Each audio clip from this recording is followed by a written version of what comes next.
Merhabalar, yeni bir yayınımıza hoş geldiniz. Bugün sizlere Amerika ile Avrupa arasında Grönland üzerinde ortaya çıkan gerilim ve bu gerilime karşı hangi ülkelerin ne dediği, nasıl tutum alacağı ve önümüzdeki dönem süreç nasıl ilerleyebilir onları anlatacağım. Çünkü gerçekten de Amerika ve lideri Trump'ın gözü dönmüş durumda.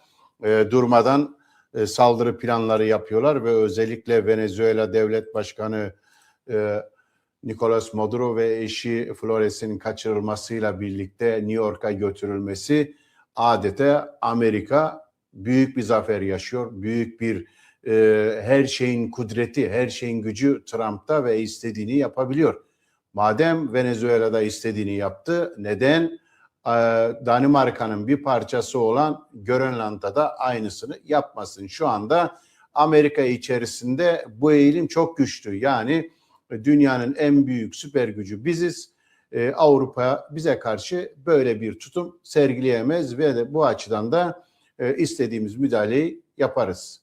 Venezuela'da açık bir şekilde Amerika'nın uluslararası hukuku ihlal etmesini sessiz kalan Avrupa ülkeleri mesele Grönland olunca hemen Birleşmiş Milletler şartlarını hatırlatarak Trump'a saygı duyma çağrısı yapıyorlar. Tabii ki saygı kaldıysa zaten yapmış olduğu saygısızlık, diğer liderlere yapmış olduğu aşağılama vesaire göz önünde bulundurursan uluslararası hukuk benim için bir değeri yok diyor.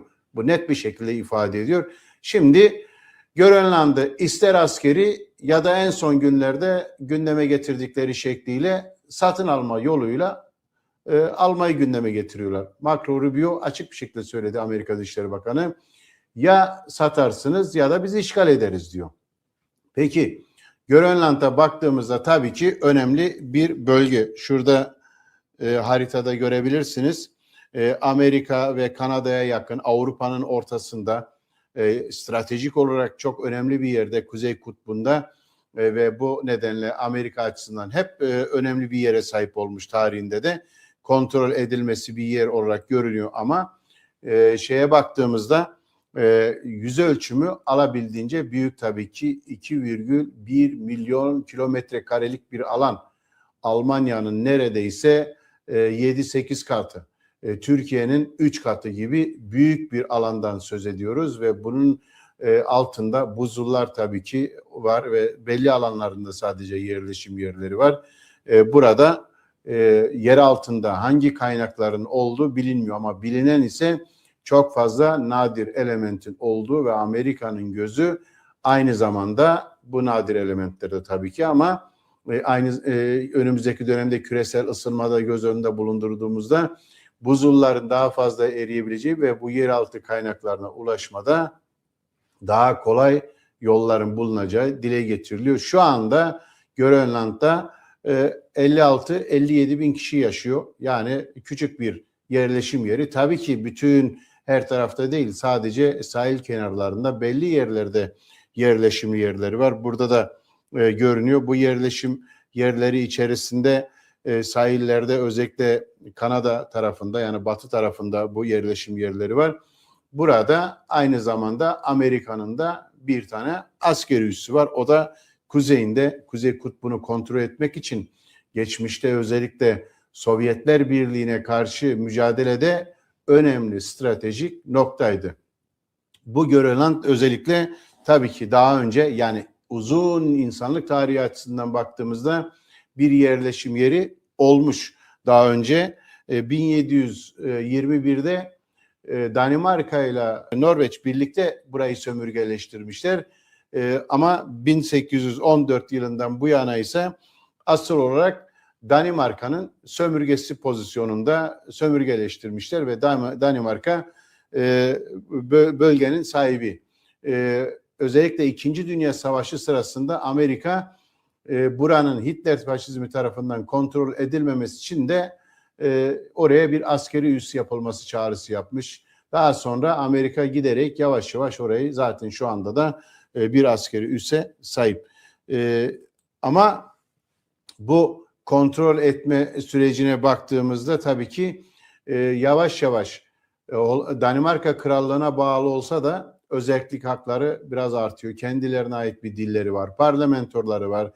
İç işlerinde özellik İkinci Dünya Savaşı'ndan sonra sürekli bir artış içerisine girdi. Son yıllarda bağımsızlık çağrısı yapanlar da var ama olmadı. Bağımsız bir ülke değil.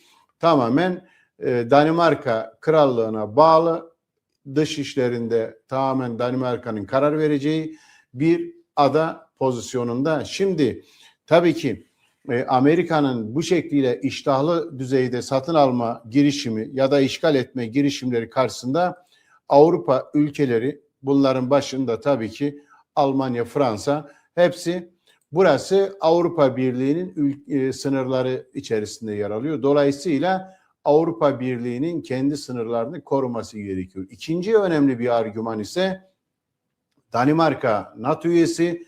Dolayısıyla Grönland'da NATO'nun bir parçası, NATO topraklarının parçası.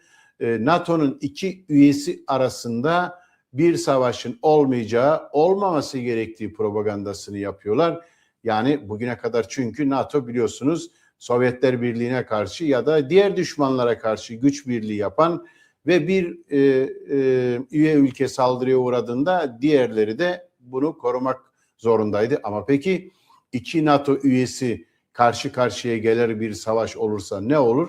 Şu ana kadar bunun tasarımı bile yapılmamış, simülasyonu bile yapılmamış.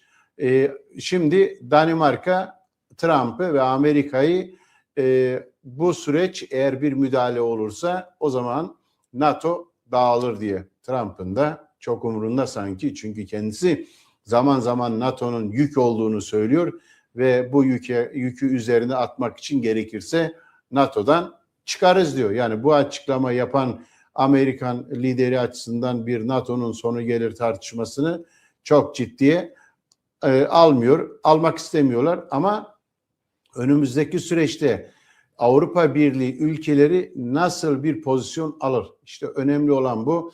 Danimarka hafta içerisinde özellikle Almanya, Fransa, İngiltere, İtalya, Polonya ve İspanya'nın yanına alarak Amerika'ya karşı ortak bir açıklama yaptı. Bu ortak açıklamada Birleşmiş Milletler'de egemenlik haklarına, toprak bütünlüğüne, ülkelerin sınırlarının dokunulmazlığına olan şartını hatırlattılar. Yani Birleşmiş Milletler'e saygı göster. Bunlar egemenlik hakları. Halbuki aynı Avrupa Birliği ülkeleri biliyorsunuz bunları Venezuela'da resmen devre dışı bırakmışlardı. Şimdi birden hatırladılar. Yani mesele kendileri olunca egemenlik hakları, ulusal haklar diyorlar ama Venezuela olunca olmadı. Şimdi acaba önümüzdeki dönemde Amerika gerçekten bir saldırı yaparsa nasıl bir cevap verilir? Şu anda Fransa, Almanya, Polonya ve Danimarka gerekirse askeri yollarla Amerika'yı durdurabileceklerini söylüyorlar. Büyük bir iddia. Yani bu aynı zamanda önümüzdeki dönemde Avrupa'yla ya da Avrupa'nın bütünü olmasa bile Avrupa ülkeleriyle Amerika arasında Grönland'da bir savaşın çıkma tehlikesinin olduğunun işareti. Avrupalılar bunu ne kadar yapar? Belirsiz. Amerika Avrupa'nın onay vermediği, özellikle Danimarka'nın onay vermediği bir satış ya da bir işgal durumunda tamamen pervasız bir şekilde yola çıkıp ben alırım, siz ne yaparsanız yapın diyebilecek mi? Yapabilir. Bugünkü konjüktüre bakarsak Amerika'nın emperyalist çıkarları, dünya üzerindeki sömürgeci gücünü arttırma, Çin'e karşı mevzilerini koruma ve yeni enerji kaynaklarına ulaşmak için Amerika her şeyi aslında yapabilir. Bunu Venezuela'da gösterdi. Şimdi eğer Grönland'da da böyle bir hareketi yaparsa o zaman transatlantik ilişkilerde, yani Avrupa Birliği ile Avrupa ülkeleriyle Amerika arasında bir yarılma olur. Zaten son aylarda bu konuda Ukrayna üzerinde bazı tartışmalar vardı. Ukrayna'nın paylaşımında Avrupa biliyorsunuz dışarıda tutulmuştu. Amerika ile Rusya arasında doğrudan görüşmeler yapılmıştı. Ama Avrupa sürekli sürece müdahale etmek için Zelenski ile bir araya geldi. Kısmen Berlin'deki toplantıda kendisini potanın içerisine koydu. Şimdi Amerika'ya karşı bir arada durmaktan başka seçenekleri görünmüyor. Yani Grönland'ın alınıp alınmayacağım bağımsız olarak transatlantik ilişkilerde Amerika'ya karşı Avrupa devletlerinin askeri, siyasi olarak, ekonomik olarak bir arada durması gerektiğini en azından Venezuela'daki gelişmeler bir kez daha gösterdi. Aksi takdirde Amerika hiçbir ülkeyi dikkate almadan kendi emelleri doğrultusunda ilerlemenin yollarına başvuruyor. Ama Avrupa'nın bu baskısının bir yere kadar olabileceğini düşünüyor özellikle Trump ve ekibi. Yani her şeye rağmen Avrupa Amerika ile ilişkilerini bozacak durumda olmayacak. Çünkü küresel pazardaki paylaşımda ülkeler arasındaki oluşan eksenlere baktığımızda Avrupa uzun yıllardan beri Amerika ile birlikte hareket ediyor. Ukrayna Savaşı'nda Rusya ile ilişkileri tamamen koparma aşamasına geldi. Ondan önce Rusya ile ilişkiler daha yakın bir süreçteydi. Hatta Almanya ile Rusya'nın ekonomik, ticari, enerji düzeylerinde epey bir işbirlikleri gelişmişti ve bu Amerika'yı muazzam bir şekilde rahatsız etmişti.